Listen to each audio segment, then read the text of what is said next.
দুনিয়াতে কেউ যদি কোনো মানুষের হক নষ্ট করে কিয়ামতে সবচাইতে নিঃস্ব হবে ওই ব্যক্তি।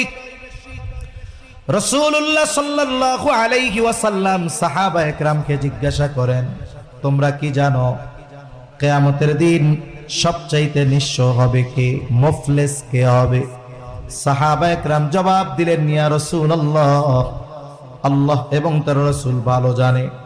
নবীজি সাল্লাল্লাহু আলাইহি ওয়াসাল্লাম বলেন, কিয়ামতের দিন সবচাইতে নিঃস্ব হবে ওই ব্যক্তি যার দুনিয়াতে নেক আমলের কোনো অভাব নাই, তাহাজ্জুদের অভাব নাই, তার দান সাদকার কোনো অভাব নাই, হজ উমরার অভাব নাই।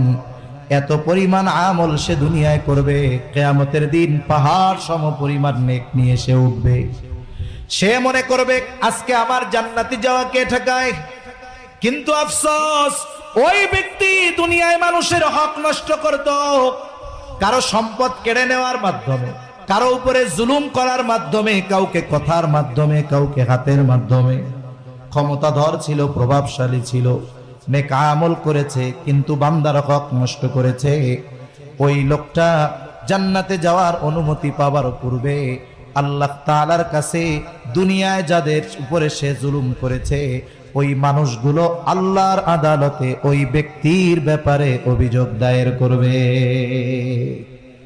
আল্লাহর কাছে বিচার প্রার্থনা করবে। আল্লাহ জিজ্ঞাসা করবে, ওরা যে অভিযোগ দিল সত্য?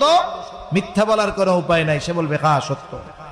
আল্লাহ বলবে তাইলে হক আদায় করে দাও। দুনিয়ার লেনদেন, টাকা পয়সা, ডলার, এগুলো দিয়ে হয়। কিয়ামতের দিনের লেনদেন হবে নেকি আর গোনা দিয়া। বলে যার কাছে নেকি সে ধনী, যার নেকি নাই সে গরিব। এইবার ওই ব্যক্তি বলবে, আল্লাহ এ তো দুনিয়া না, দুনিয়া হলে সম্পদ যা নিয়েছি বহুগুণ প্রয়োজনে তাকে দিয়ে দিতাম। এবার বাদী বলবে, আল্লাহ আমার তো এখন সম্পদ দরকার নাই, আমার হক সে তার নেকির দ্বারা আদায় করে দি।